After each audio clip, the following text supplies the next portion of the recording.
안녕하세요. 오늘도 사연 살롱을 찾아주셔서 감사합니다. 저는 경기도에 사는 30대 여성입니다. 최근 저에게는 제 삶을 송두리째 흔들 일들이 두 가지 있었어요. 첫 번째로는 사업을 잘 운영하시던 아버지가 예상치도 못하게 돌아가셨어요. 아버지의 부고는 누구도 예상하지 못했어요. 곁에 있던 어머니조차도요. 매일 아침에 산을 타실 정도로 건강한 분이셨는데 한순간에 뇌출혈로 돌아가셨어요. 정말 사람 일은 모르는 거더라고요. 지금도 아버지 생각만 하면 못해드린 게 너무 많아서 눈물만 나요. 왜 사람은 무언가를 잃어봐야 후회하고 깨우치는 걸까요? 그리고 왜 사람의 명은 한순간에 재가 되는 걸까요? 사연을 보내는 지금도 마음이 미어질 것 같아요. 시간이 흐르면 괜찮아진다는데 다 거짓말 같아요. 그리고 그 두 번째로 제 삶을 송두리째 흔든 일은 바로 시댁에 관한 일이었어요. 저는 그토록 저를 얄밉게 괴롭혔던 시댁을 물리쳤어요.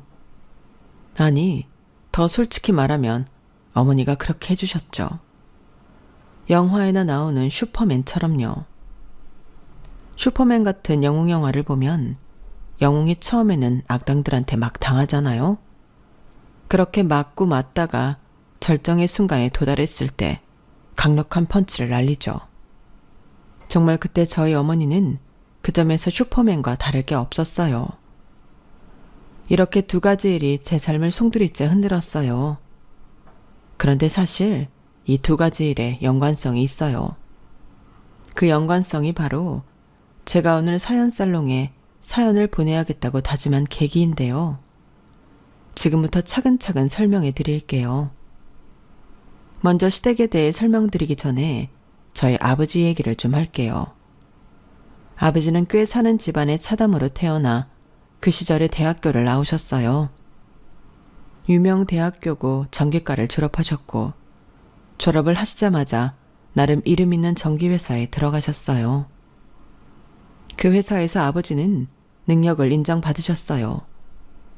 그래서 빠르게 승진해 연봉도 꽤 높아져서 입사 동기들은 버스 타고 출근할 때 아버지는 자가용을 몰고 출근했어요. 하지만 거기서 만족하지 않으셨대요. 저희 아버지가 야망이 없으면 시체인 사람이에요. 저한테도 매번 열정이 있어야 한다고, 열정이 없으면 시체나 다름없다고 말씀하실 정도예요. 그런 아버지에게 남의 회사에서 일하는 건 답답하고 성에 차지 않는 일이었겠죠. 그래서 아버지는 이제껏 모아놓은 자금과 퇴직금으로 30의 나이에 자기 회사를 차리셨어요. 이전 회사에서 쌓아놓은 경험과 높은 학구열과 비례하는 능력, 그리고 타고난 친화력을 통한 인맥을 동원해 처음부터 사업이 잘 되었다고 해요. 일이 물밀듯 밀려왔대요.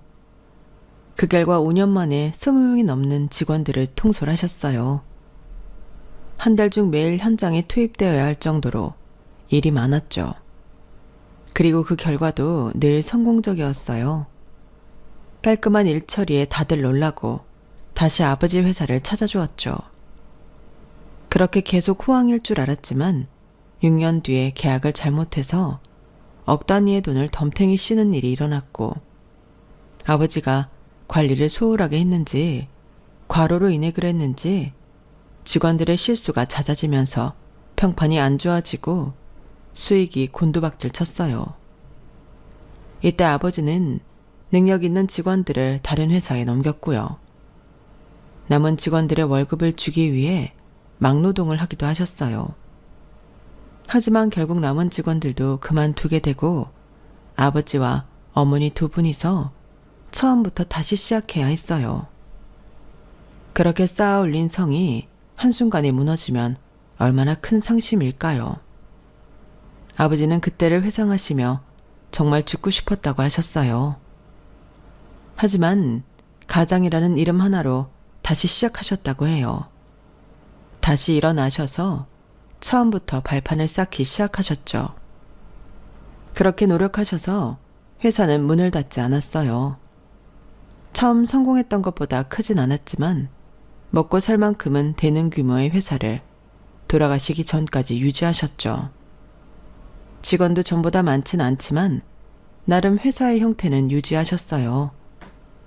하지만 그럼에도 아버지는 이전만큼 그 이상 회사를 키우기 위해 노력하셨어요. 계약을 따내기 위해 술도 참 많이 드셨죠. 술이 취해서 집에 들어오신 날이 하루 이틀이 아니었어요. 그런데도 하늘의 운이 따르지 않았던 걸까요? 회사는 아버지가 돌아가시기 전까지 크게 성장하지 못했어요.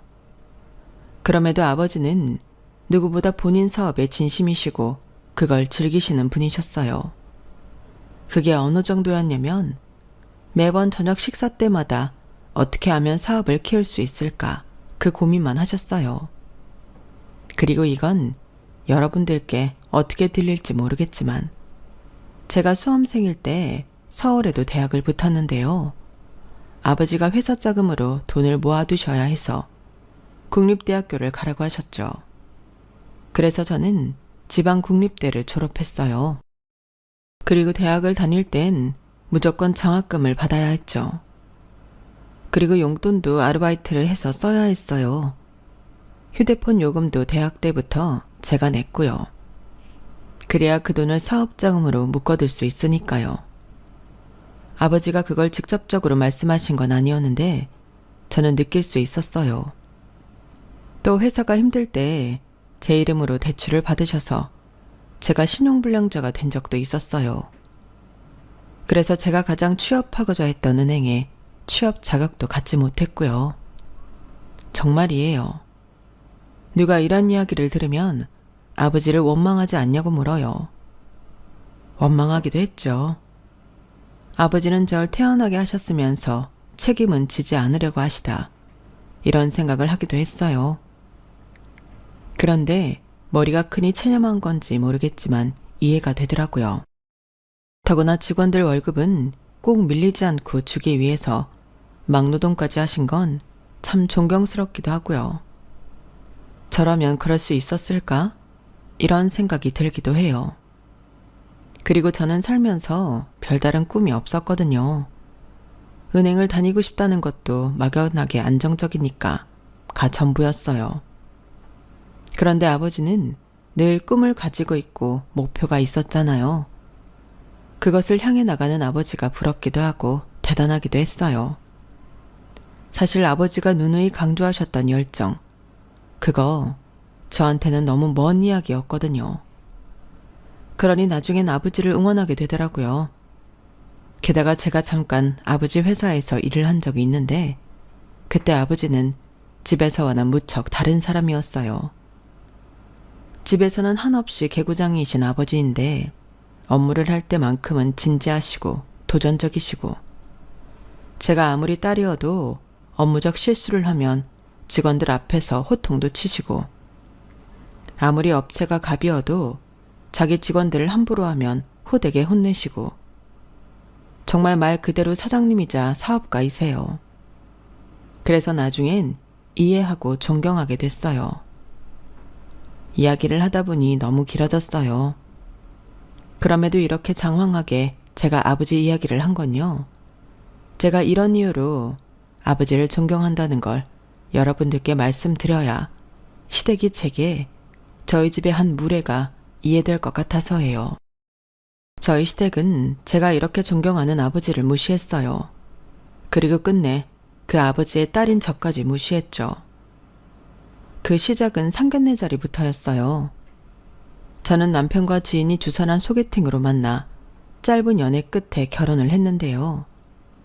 연애 기간이 짧았기 때문에 시댁 어르신들을 처음 뵈었던 자리가 상견례 자리였어요. 전 처음 시부모님을 뵈는 자리니까 무척 긴장했어요. 긴장해서 일식집 문도 제대로 못 열었다니까요.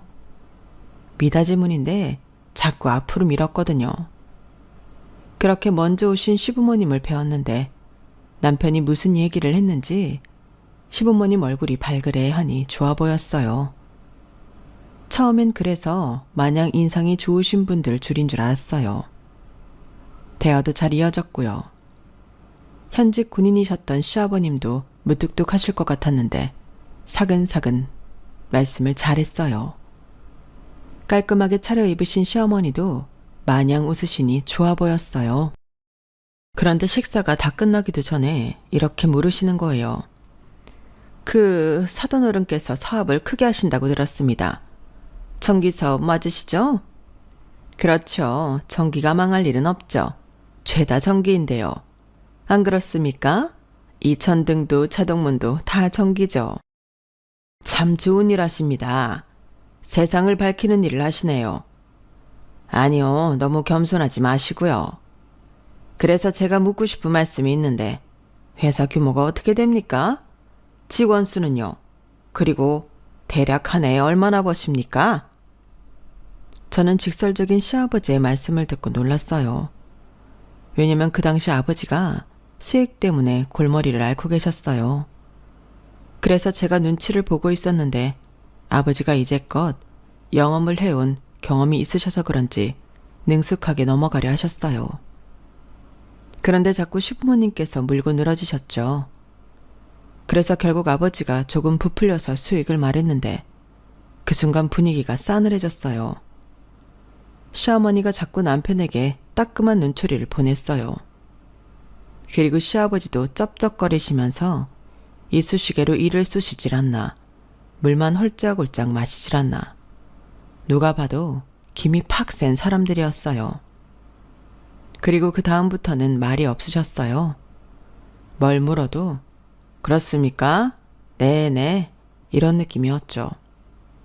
그러시더니 나중엔 혼수 이야기를 꺼내면서 저희 다 들었어요. 두 분 재혼하셨다면서요? 그것도 불미스럽게 말이에요. 그런데 다 끝나도록 말씀 한 번 없으시고 그런 이야기는 얼굴 보고 직접 말하셔야죠. 저희는 또 사돈께서 사업을 크게 한다고 해서 그냥 넘어가려고 했는데 들어보니 그것도 영 아니고 안 그래요? 저희만 그렇게 생각하나요? 예, 너도 그런 건 와서 얼굴 보고 말해야지. 우리 주승이 쪽에서 듣게 하면 어떡하니? 그때 저는 남편을 쳐다봤어요. 그러니 남편은 시부모님을 말리면서 저를 쳐다도 못 봤어요. 저는 아무도 몰래 남편 다리를 휙 쳤어요. 그래도 남편은 저를 쳐다도 못 보더군요. 대체 무슨 말을 어떻게 전한 건지 말이에요. 그리고 저희 가족은 시어머니의 그 말에 한마디도 거둘 수 없었어요. 결국 아버지가 아까의 당당한 모습은 온데간데 없이 고개를 조아리며 죄송하다고 말씀드렸죠. 그리고 차례로 어머니도 저도 고개를 숙였어요. 사실 맞아요. 그게 사실이에요. 저희 부모님은 재혼하셨고 외도가 이슈가 됐어요. 짧게 스토리를 말씀드리면 저희 아버지가 30의 나이에 사업을 하셨다고 했잖아요. 그때 이미 기혼이셨어요. 첫 결혼 상대는 간호사였고 아버지가 데모를 하실 때 만나셨대요. 그렇게 딸 둘, 아들 둘을 낳으셨는데 처음부터 잘 맞지 않는 톱니바퀴 같은 결혼 생활을 했어요. 툭 하면 다투고 누가 집을 나가고 아니면 둘 다 나가서 애들이 방치됐어요. 그때 아버지는 도피하듯 일에 매진했어요. 일을 한다는 핑계로 집에도 잘 안 들어왔어요. 다행히 그때 사업이 잘 되었지만 그래서 솔직히 전처와 낳은 아이들에게 참 미안한 게 많았어요. 아버지 노릇을 제대로 못 해주었으니까요. 하지만 전처와 결혼 생활을 이어가긴 힘들 것 같다는 생각을 했어요. 그러다 한 통신회사에서 일하는 어머니를 만난 거예요. 아버지는 어머니를 만나서 이미 엎질러진 물이니 지금 이혼을 해야겠다고 생각했어요. 그래서 아버지가 전처에게 이혼을 요구했는데 전처가 어머니의 존재를 알게 되었어요. 그래서 이혼을 미뤘어요. 결국 아버지 명의의 집과 어머니가 모은 전 재산과 퇴직금을 전처에게 주고서 이혼하셨다고 해요. 그렇게까지 3년이 걸렸어요. 3년 동안 어머니는 유부남을 만났다는 이유로 지방과 절연당하고 당신의 아버지가 돌아가셨을 때 유산도 한 푼도 못 받으셨어요. 그렇게 저희 부모님은 모두의 반대 속에 결혼을 하셨고 1년 뒤에 제가 태어났어요. 사실 제가 사는 동네는 무척 좁아서 소문이 빠르게 퍼졌어요. 제가 초등학생 때는 무슨 일이 있었는 줄 아세요? 애들이 저보고 제 엄마 유부남 꼬셔서 결혼했대. 이런 소리를 하기도 했어요. 그래서 제가 그런 말을 한 애랑 다투잖아요. 그러면 때린 건 그 친구인데 담임 선생님은 저를 혼내셨죠. 그때 저는 알았어요. 저희 부모님이 모두에게 축복받지 못할 결혼을 했다는 걸요. 그래서 그 이후로는 조용히 다녔어요. 그런 소리를 들어도 무시했어요. 참 웃긴 게 무시를 하니 나중엔 걔들도 절 그냥 무시했어요. 그게 오히려 편했어요. 그리고 저는 되도록 부모님의 역사를 말하지 않는 그런 자리는 피하거나 묵언하는 어른이 되었어요. 그럼에도 저희 가족은 끈끈해요. 오히려 더 끈끈하다고 할까요? 우리에겐 우리밖에 없으니까요. 물론 외도는 잘못된 일이에요. 누구도 그런 짓을 함부로 하면 안 되죠. 벌받아 마땅한 일이고 책임진다고 끝나는 일도 아니죠. 그래서 그걸 알기 때문에 저도 연애를 할 때마다 이런 저의 가정사를 이야기하지 않았어요. 결코 단 한 번도요. 하지만 남편은 결혼할 사람이잖아요. 그래서 숨기는 게 없는 게 좋을 것 같아서. 그리고 나중에 알게 되었을 때 더 큰 문제가 될 것 같아서 이야기를 한 거였어요. 그런데 이렇게 뒤통수 칠 줄은 몰랐죠. 저는 남편이 원망스럽고 부모님께 죄송해 고개를 들 수가 없었어요. 그렇게 상견례는 최악으로 끝났어요. 어머니는 집에 돌아가셔서 우셨어요. 저한테 미안하다면서요. 저는 저한테 어머니가 이렇게 미안하다고 하는 게 불편했어요. 그래서 결혼을 하지 말까도 생각했어요. 어머니나 아버지가 저에게 그런 감정을 갖는 것도 싫고 이런 저의 가정 환경이 문제가 된다면 결혼이란 걸 아예 하지 말아야겠다고 생각했죠. 그래서 남편에게 이 뜻을 전했어요. 그러니 가뜩이나 제 눈치를 보던 남편이 미안하다면서 자꾸 고개를 조아리는 거예요. 제가 이러지 말라며 말리는데도 자꾸 미안하다고 했어요. 오빠가 미안할 게 뭐가 있어. 그게 사실이잖아. 물론 나도 내 가족을 내가 선택할 수 없었으니 나도 오빠한테 미안할 건 없지만 상황이 이렇게 흘러가니 나도 이런 생각이 들 수밖에 없어. 그러니까 결혼은 다시 생각해보자. 그러면서 남편이 울었어요. 자기가 실수한 것 같다면서. 시부모님께 말씀드리지 말 걸 그랬다고요. 그러면서 이런 일이 다신 없을 거라며 호언장담을 했어요. 그러니 자기를 믿어달라고요. 그리고 저희 부모님한테도 사과를 하겠다고 했어요. 그리고 다음 날 남편은 정말 저희 집에 찾아와 저희 부모님에게 사과를 했고 저는 애석하게도 그 눈물과 사과에 넘어가 결혼을 했어요. 차근차근 준비를 해서 예정했던 대로 결혼을 했죠. 하지만 제가 미처 알지 못했던 게 있었어요. 바로 시댁에서 남편이 힘이 없다는 사실 말이에요. 남편은 하울만 있는 아들일 뿐 시댁에서 어떤 영향력도 행사하지 못했어요. 그리고 고분고분 말 잘 듣는 아들이었고 남편 스스로도 그래야 한다고 생각했죠.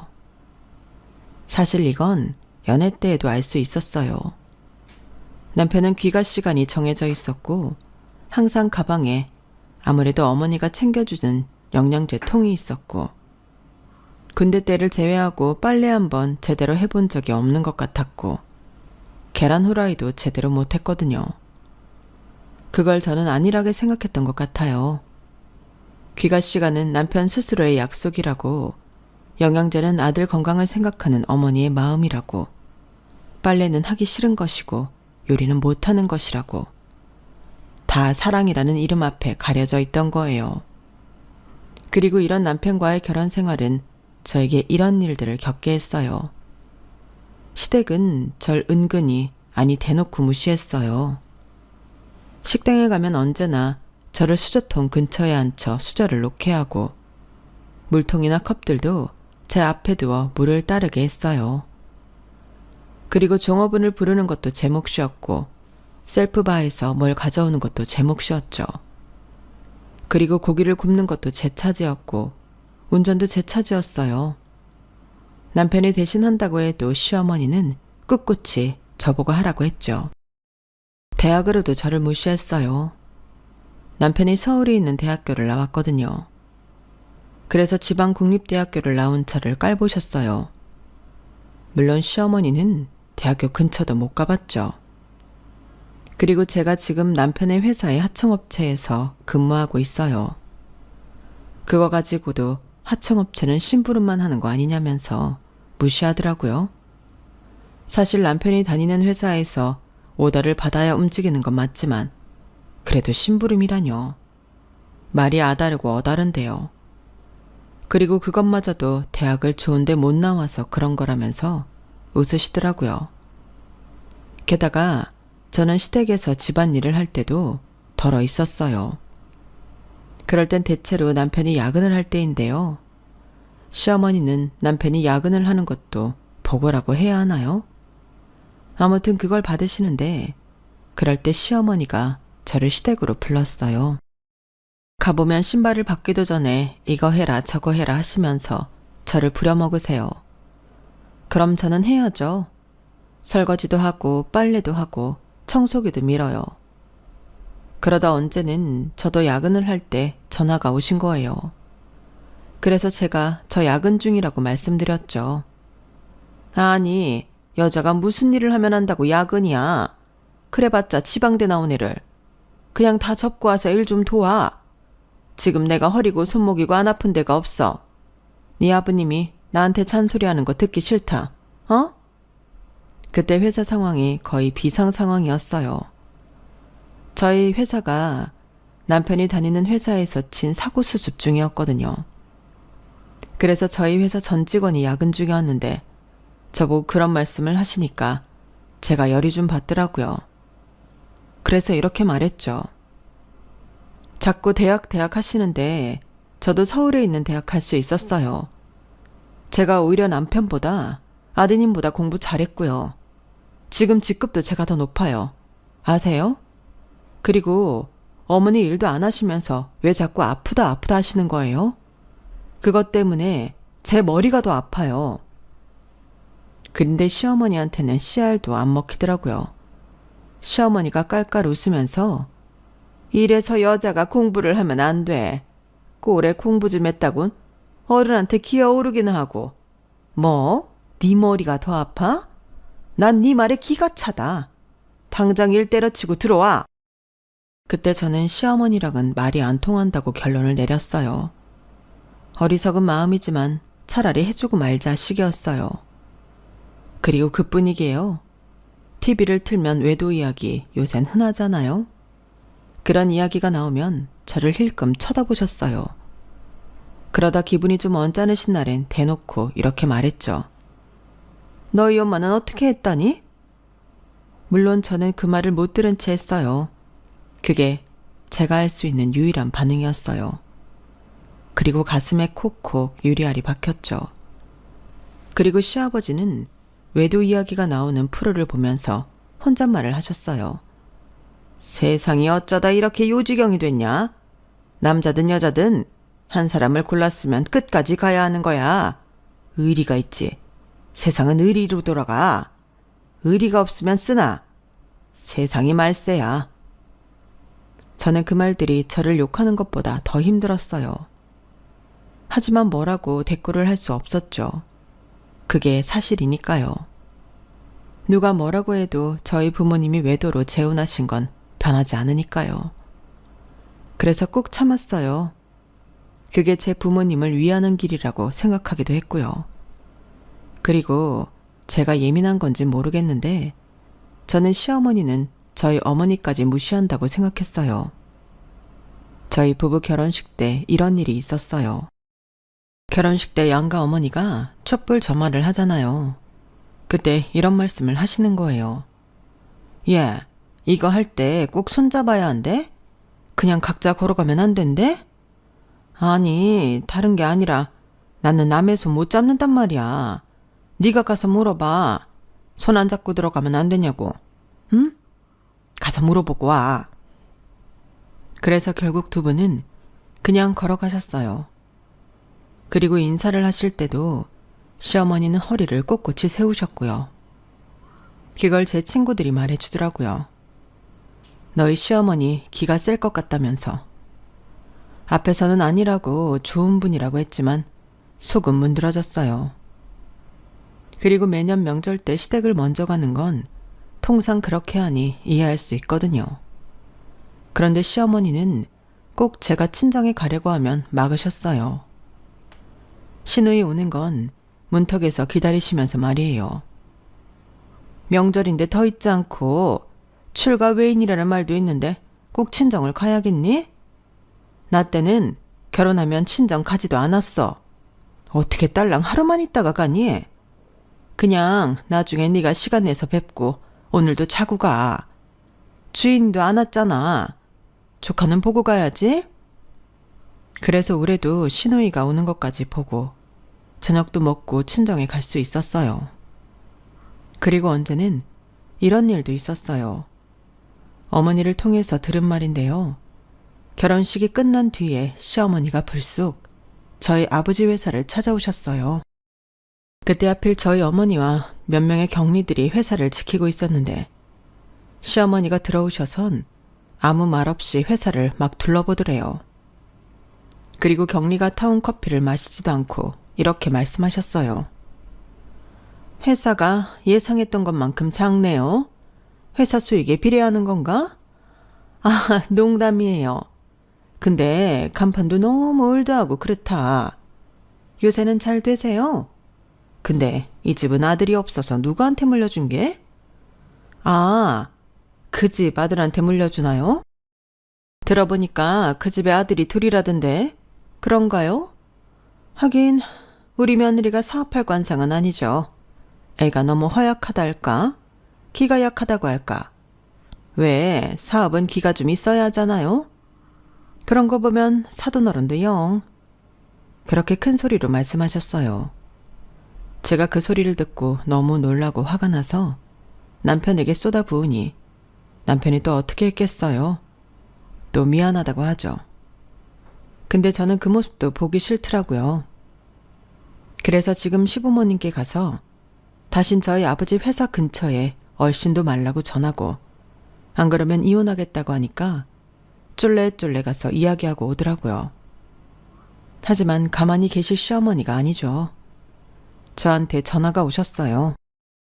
야, 너는 왜 애를 못 살게 구니? 우리 주승이 그런 못된 말 못해. 마음 여리네란 말이야. 와이프가 그렇게 남편 잡아서는 누가 들으면 욕해 이거사. 그리고 볼 것도 없는 회사 내가 오라고 해도 안 간다? 그렇게 결국 시어머니는 저에게 큰 기대가 없는 사람 중 하나가 되었어요.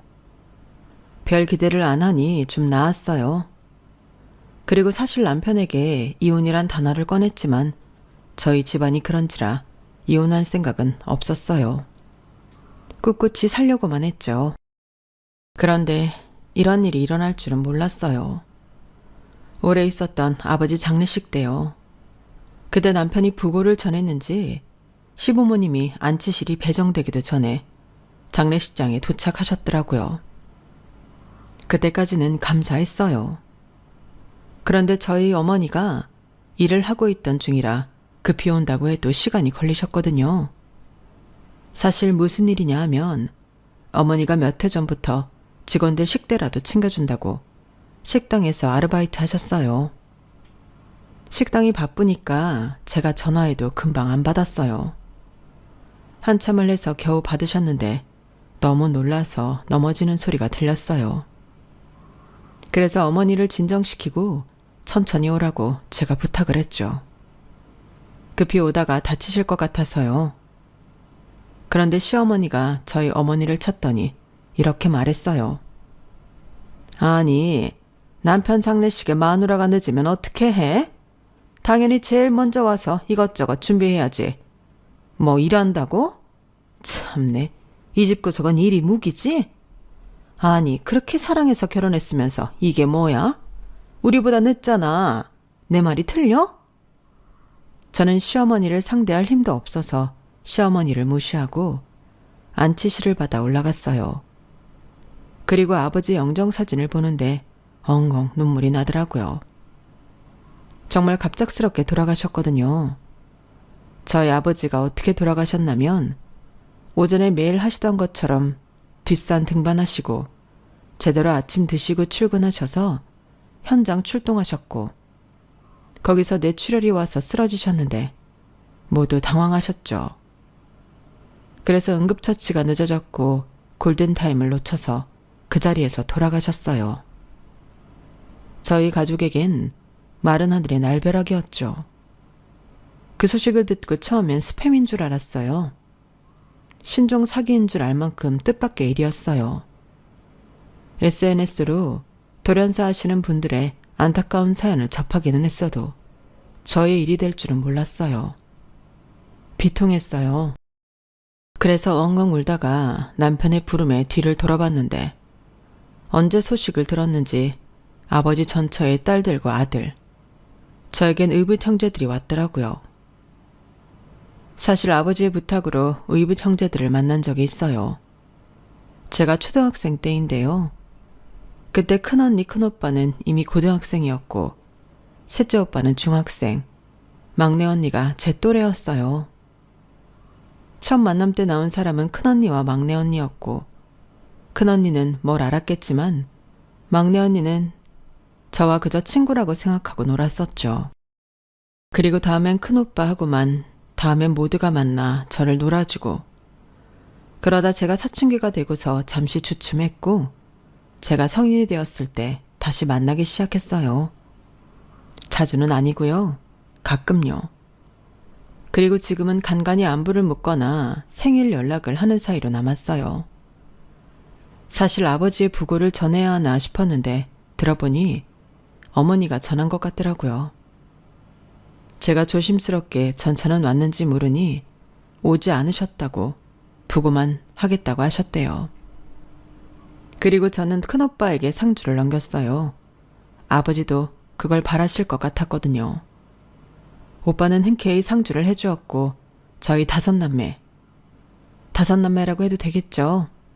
저희 다섯 남매는 아버지 옆에 나란히 섰어요. 그리고 몇 차례 조문객을 받고 나서야 어머니가 오셨어요. 헐레벌떡 오셨는지 행색이 말이 아니었어요. 저는 어머니에게 방을 안내하려는데 어디서 시어머니가 오셔서는 이런 말씀을 하시는 거예요. 사돈, 이러는 거 아닙니다. 명색이 사장님이셨는데 시민장례식장이라뇨. 다들 웃습니다. 제가 저기서 다 봤는데 다들 그래요. 지금 바꾸기는 한참 늦었는데 그러니까 금방 왔어야죠. 어디서 아르바이트 하신다면서요. 냄새 보니까 고깃집인 것 같은데 사모님이 되셔서. 아, 사모님 맞죠? 아무튼 그러신 분이 이런 행색으로 오시면 난 보기 부끄럽잖아요. 남편 장례식에 가난한 티 팍팍 내는 것도 아니고 대가 다 부끄럽네. 화장실 가서 대충 씻기라도 하세요. 그리고 명색이 사장님인데 화 하나가 없네. 사업을 잘못하셨나? 그래서 사무실이 그렇게 어접했나? 이런 게 여기서 다 드러나네요. 내가 그래도 사장님 집안에 아들 장가 보내서 뭐 하나 얻을 줄 알았는데 납작 엎드려도 10원 한 장 안 나오겠네. 저는 한숨을 푹푹 쉬면서 어머니를 방으로 모셨어요. 그리고 어머니는 곧 상복을 입으시고 나오셨죠. 어머니는 빤히 아버지의 영정사진을 보셨어요. 그리고 천천히 다가가더니 먼지를 쓸듯 만지시고 다시 자리에 돌아와 서 있었어요. 눈물은 흘리지 않으셨어요. 어머니는 눈물이 나올 새도 없으셨나 봐요. 하긴 그것도 알 것 같았어요. 이전부터 아버지를 알아오신 분들, 그러니까 아버지가 재혼하기 전부터 친분이 있던 분들 중 저희 어머니를 간혹 무시하는 분들도 계셨거든요. 그런 분들은 평소에도 그러시더니 아버지 장례식에서조차 그러더라고요. 저희 어머니한텐 인사도 안 하고 의붓 형제들한테만 반가운 인사하고 식사하러 가더군요. 그 모습을, 그 은근한 무시를 옆에서 보는데 가슴이 미어질 것 같았어요. 그래서 저는 더욱 어머니 곁에 있었어요. 그리고 하루가 지났어요. 그날 새벽 다들 모여 지친 목소리로 이제 와서 겨우 안부를 물었어요. 큰언니는 지금 근무하는 대학의 정교수가 되었대요. 언니가 국어국문학과를 전공했거든요. 그리고 내년에 시집이 나온다고 하더라고요. 둘째 오빠는 작은 아들이 군대를 입대했다네요. 요새 군대는 군대도 아니라지만 걱정이 많다고 하더라고요. 그리고 셋째 오빠는 다음 주에 선을 보러 간다고 하더라고요. 아직 결혼을 안 했거든요. 큰언니와 마찬가지로 교수직에 근무하고 있어요. 공부에 열중하는 스타일 같더라고요. 그리고 막내 언니는 막내가 초등학교에 들어갔다고 하더라고요. 아주 꼬맹이일 때 보았는데 세월이 참 빠르더라고요. 그리고 언니 오빠들이 제 안부를 묻길래 하나뿐인 제 아들, 이제 막 4살이 된 제 아들 사진을 보여줬어요. 아무리 제 아버지 장례식이지만 그래도 어린아이라 데려오지 못하겠더라고요. 그래서 친한 언니 집에 맡겼거든요. 언니 오빠들이 그 갓난아기가 이렇게 컸냐면서 막 웃었어요. 언니 오빠들도 세월이 참 빠르구나 생각하는 게 저도 웃겨서 웃었네요. 그렇게 맥주 한 잔도 하고 웃고 떠들고 있는데 남편이 시부모님과 함께 들어왔어요. 어디를 다녀왔냐고 물으니 근처 목욕탕에 다녀왔다고 하더라고요. 좀 서운하긴 했는데 잘했다고 했어요. 그리고 시부모님은 안 가시냐고 조심스럽게 물으니 자리 지켜주신다고 하더라고요. 그래서 감사한 마음이 들려는 찰나에 시아버지가 이렇게 말씀하셨어요. 사돈어른, 제가 한 말씀 올리겠는데 여기 육개장이 너무 짭니다. 다들 그러더라고요. 근데 조문도 조문이지만 음식이 중요하지 않겠습니까? 아무래도 시정하시는 게 좋을 듯 합니다. 그리고 여기 움직이는 아줌마들도 영 몸이 둔한 건지 뭔가 빠릿하지도 않고 아무래도 세아가 네가 해야겠다. 내일부터. 어차피 넌 막내고 그렇잖니? 그러니까 내일부터 네가 해라. 영 둔하더라. 그리고 옆에서 시어머니가 눈을 반짝이며 저희 의붓 형제들을 보시더니 이렇게 말씀하셨어요. 실제로 보니까 더 신기하다. 이 많은 애들이 돌아가신 우리 사돈어른 핏줄인 거 아니야. 아, 나 궁금한 게 있는데 누가 사업 물려받는 거야? 큰언니는 당황한 듯 보였어요. 그래서 제가 저희 시부모님이라고 말씀드렸어요. 그러자 큰언니는 온화한 표정을 짓더니 이렇게 말했죠. 저희는 아버지 사업 물려받을 생각 없습니다. 사업에 대해 아버지만큼 잘 알지도 못하고요. 듣고 있던 둘째 오빠도 말했어요. 맞아요. 저희도 각자 본업이 있고 생활이 있어서 아버지 사업엔 관여할 생각 없습니다. 각자 자리에서 열심히 할 뿐이죠. 더욱이 재산도 마찬가지고요. 들어보니 모두 저와 저희 어머니에게 하는 말 같았어요. 그러니 안심하라고 하는 말 같았죠. 대체 왜 그런 걸까요? 제 의붓 형제들은 왜 저렇게 자상하게 말하는 걸까요? 그건 3년 전 큰언니가 제게 한 말로 알 수 있어요. 제가 큰언니 다니는 대학 근처에 볼 일이 있어서 갔다가 연락을 했는데 점심을 먹자고 언니가 그러더라고요. 그래서 점심을 먹으며 이런 비슷한 이야기를 한 적이 있어요. 그때 언니가 뭐라고 했냐면요. 나는 아버지 사업에 크게 관심 없어. 재산도 마찬가지고. 응? 왜냐고? 일단 재산이 그렇게 많을 것 같지도 않고. 물론 농담이야. 우리 엄마를 보면 늘 안쓰러워. 아직도 혼자 계시니까. 하지만 옆에서 보필한 건 니네 엄마고. 그니까 우린 관심 없어. 처음부터 이런 생각이 들었다고 말하면 거짓말이지. 나도 처음엔 우리 엄마를 그렇게 만든 니네 엄마가 미웠어. 하지만 있잖아. 시간이 지나면 인정되는 게 있어. 게다가 나는 자식이니까 제3자잖아? 우리 엄마는 어떻게 생각할지 모르지만 난 그렇게 생각해. 그래서 저는 그때 장례식장에서 언니 오빠들이 하는 말이 이해가 됐어요. 진심이라는 걸 알았죠. 하지만 시어머니는 아닌 것 같았어요. 옆에서 막 웃으시면서 이렇게 말씀하시는 거예요.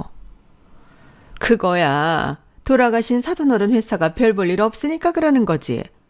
뭐 S사나 L사 사장님 회장님이었어도 그런 소리 했을까? 절대 아니지. 안 그래? 내가 뭐 틀린 말 했어? 왜 그렇게 보지? 다들 속물이야. 인간은 원래 속물이라고. 눈앞에 돈덩이가 있는데 안 흔들려? 저는 급하게 자리를 정리했어요. 그리고 하루가 지났어요. 그날 정신없이 바빴는데 그래서 울 틈도 없었는데 어머니가 잠깐 자리를 비우셨거든요. 급한 일이 있다며 잠시 다녀온다고요. 상복을 입으신 채로 나가셨어요. 그리고 그걸 알자 시어머니와 시아버지가 막 저희 어머니 험담을 하시는 거예요. 제 앞에서요. 제가 남편에게 눈치를 주니 남편이 안으로 들어가자고. 그래서 두 분 다 안에서 주무시고 그랬네요. 어머니는 저녁이 돼서 돌아오셨어요. 왠지 심란한 표정인 것 같아서 걱정이었는데 괜찮다고 잠깐 안에서 쉬겠다고 하시는 거예요. 그리고 시어머니와 시아버지가 방에서 나오셨어요. 저희 어머니 얼굴이 두 분이 보시기에도 안 좋아 보였나 봐요. 그런데 저에게 물으면서 이렇게 말씀하시더라고요. 너희 어머니 왜 저러시니? 어디 아프신 거 아니야? 네가 딸인데 좀 살펴. 그리고 너희 아버지 회사는 정말 어떻게 된다니? 다들 폐업이라니 말이 많던데. 그럼 난 너한테 속은 거야? 아니 맞잖아. 나는 사장님 딸이라서 결혼시킨 건데 이러면 난 완전 속은 거지. 그리고 니네 어머니는 어떻게 사실 거래? 군인도 아니니 연금이 나올 리도 없고. 설마 네가 용돈 주고 그럴 거 아니지? 우리 주승이 돈으로. 어? 너 그거 걸리기만 해라. 그 말에 제가 당황해서 그럴 일이 없다고 용돈 드려도 제 돈으로 드릴 거라고 하니까 시어머니는 혀를 쯧쯧 차시며 이렇게 말씀하시더라고요. 그것도 좀 그렇지. 부부는 일심동체인데. 에휴, 큰일 났다. 난 복도 없이. 백 하나 못 받았네. 그때 갑자기 방문이 열리더니 저희 어머니가 나왔어요. 두뇌에 불을 켜고 말이에요. 어머님은 시부모님을 노려보더니 종이 한 장을 내밀었어요. 자세히 보니 누군가 회사를 인수하겠다는 계약서였어요. 그것도 20억의 말이에요. 제가 이게 뭐냐고 물으니 어머니는 제 말은 듣지도 않으시고 이렇게 말씀하셨어요. 저 가난하지 않습니다. 열심히 사는 것뿐이지. 한 번도 한순간도 가난한 적 없습니다. 댁들처럼 손에 물 한 방울 안 묻히고 뽕 뽑으려는 인간들이랑 다른 사람이란 말입니다. 제 딸도 마찬가지입니다.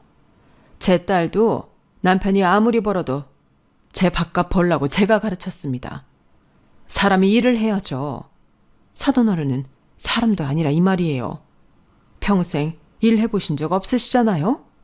남편 돈만 덥죽덥죽 받아 쓰지? 그리고 이 계약서 보시면 아시겠지만 저희 회사, 댁들이 무시한 회사 20억이랑 큰돈 주고 사겠답니다. 내가 우리 남편 얼굴을 생각해서 안 팔려고 내가 어떻게든 해보려다가 내 딸 얼굴 보고 팔았어요. 댁들이 무시하는 내 딸 잘 살게 좀 해보려고요. 어때요? 이러니 좀 아쉽죠? 하지만 어떻게 하죠? 전 이제 앞으로 댁들 볼 생각도 없고 저희 딸도 그럴 겁니다. 이혼? 하죠. 왜 못합니까? 우리가 뭐가 아쉬워서. 가뜩이나 나도 한 서방 별로 성에 안 차요. 남자가 돼서 자기 주장도 없고. 그러니 이제 볼 일 없고 가세요. 여기서 당장 사라지란 말이에요. 댁들 도움은 내가 돈을 받는다 해도 안 받아. 그러자 시어머니가 입에 거품을 물듯 뒷목을 잡았고 시아버지는 저희 어머니에게 손가락질을 했어요. 아니 이 여자가 돈판에 올랐다고 상도덕을 무시하네. 어찌 그리 말을 하십니까? 아, 원래부터 상도덕은 없었지? 그러니까 웬 유부남이랑 결혼을 하지? 어? 동네 사람들 이 상도덕도 없는 사람이 양반 욕을 하네? 그러면서 사람들을 불러 모으는 거예요. 그래서 이번엔 제가 나섰어요. 무슨 양반은 양반. 저도 이제 안 참을래요. 저도 속 시원하게 말해보렵니다. 시어머니, 시아버지, 그동안 저 가난한 사업가 딸이라고 무시하셨죠? 전 상견례 때 두 분 표정 아직도 기억합니다. 왜요? 돈 많은 사업가 딸이면 뭐라도 받아내시게요. 그게 목적이셨죠? 그게 아들 장가 보낸 겁니까? 아들 팔아 넘긴 거지? 그리고 저 그 집 식모로 간 거 아닙니다. 아드님 사랑해서 아드님이랑 살림 차린 거죠. 그런데 뭐 해라 저거 해라 툭 하면 저희 부모님 사정 들먹이고 이젠 지긋지긋해요. 괜히 약점 잡혀서 시댁살이 당할 바엔 저 차라리 그 집 며느리 안 하겠습니다. 아시겠어요? 이렇게 도와주는 척 사람 숨막히게 하는 거 그만하시라고요. 제 말에 놀라서 시부모님은 뒷목을 잡았어요. 그리고 저는 거기서 멀뚱멀뚱 서 있는 남편에게 손가락질하며 말했어요. 야, 그리고 너도 딱 정해. 나야 네 엄마 아빠야. 멍청하게 이리 휘둘리고 저리 휘둘리지 말고 지금 당장 결정해. 그러자 남편은 시부모님 눈치를 살살 보면서 저에게 왔어요. 제 뒤에 찰싹 숨어서 이렇게 말하더라고요. 엄마 아빠 미안. 그래도 난 아들이 있잖아. 그리고 저는 오빠들을 봤어요. 오빠들은 제 사인을 알아차렸는지 시부모님을 바깥으로 내보냈어요. 그리고 어머니에게 계약서에 대한 자세한 상황을 들었죠. 그 경태라고 예전에 우리 회사에서 일했던 사람이 있어. 나중에 더 좋은 회사로 이직해서 갔는데 거기서 부장까지 달았더라고. 걔가 묵묵하게 일을 참 잘했어. 니네 아버지도 매번 칭찬하고. 걔가 어제 네 아버지 소식을 들었나 봐. 나도 정신없어서 걔가 왔다 간지도 몰랐어. 첫째 날 왔다더라. 와서 니네 아버지 얼굴 보는데 회사 나와야겠다는 생각 들더래.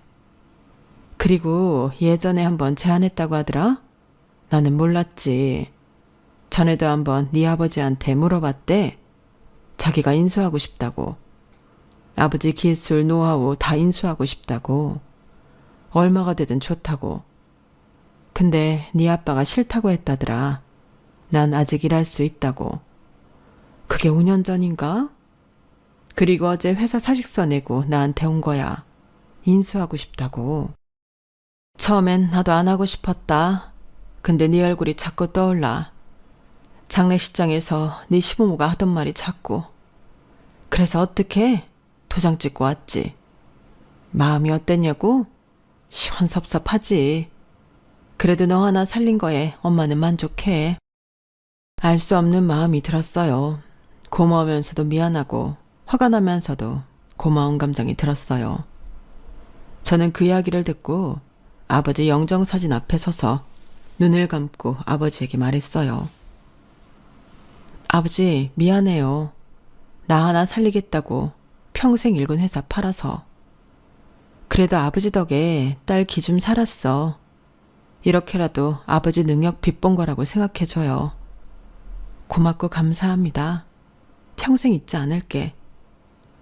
그렇게 아버지 장례식은 소란스럽지만 침착하게 마무리되었어요. 다행히 아버지는 잘 보내드렸어요. 내쫓긴 시부모님이 다시 찾아오는 일이 없었거든요. 물론 저에게 계속 전화는 왔었죠. 그래서 번호를 바꿔버렸어요. 그리고 저희는 이사도 했어요. 어머니가 자금을 보태주셔서 큰 평수로 이사도 하고 각자의 위치에서 열심히 사는 중입니다. 저희 어머니는 경태 씨의 추천으로 회사 임원이 되셨어요. 어머니는 절대 아버지 회사 망치게 두지 않겠다며 새로운 다짐을 하셨어요. 남편도 시부모님과 연락을 끊고 저와 잘 지내고 있어요. 집안일도 곧잘 도와주고 있고 아이도 전처럼 잘 봐주고 있어요. 그러니 아버지 회사도 안정, 저희 집안도 안정이네요. 인생에 정말 슈퍼맨이란 게 있나 봐요.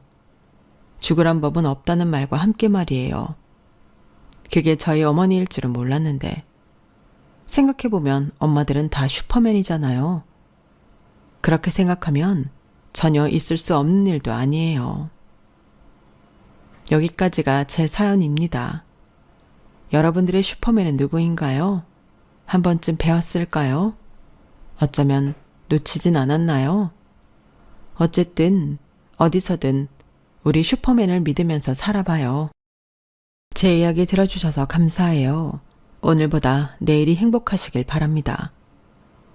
여러분, 사연 댓글에 응원과 현명한 조언 부탁드려요. 좋아요와 구독은 저에게 큰 힘이 됩니다. 오늘도 좋은 일 가득하세요.